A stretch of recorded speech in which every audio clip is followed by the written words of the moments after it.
Première épître de Paul à Timothée, chapitre 3. Cette parole est certaine. Si quelqu'un aspire à la charge d'évêque, il désire une œuvre excellente. Il faut donc que l'évêque soit irréprochable, mari d'une seule femme, sobre, modéré, réglé dans sa conduite, hospitalier, propre à l'enseignement. Il faut qu'il ne soit ni abonné au vin, ni violent, mais indulgent, pacifique et désintéressé.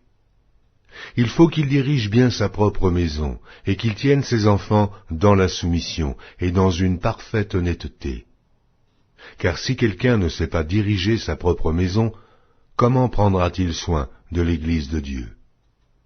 Il ne faut pas qu'il soit un nouveau converti, de peur qu'enflé d'orgueil, il ne tombe sous le jugement du diable.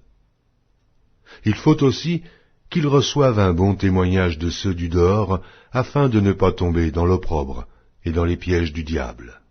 Les diacres aussi doivent être honnêtes, éloignés de la duplicité, des excès du vin, d'un gain sordide, conservant le mystère de la foi dans une conscience pure.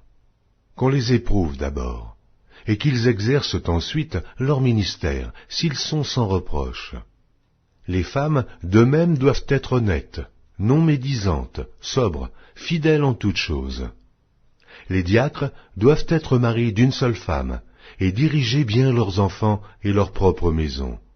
Car ceux qui remplissent convenablement leur ministère s'acquièrent un rang honorable, et une grande assurance dans la foi en Jésus-Christ. Je t'écris ces choses avec l'espérance d'aller bientôt vers toi.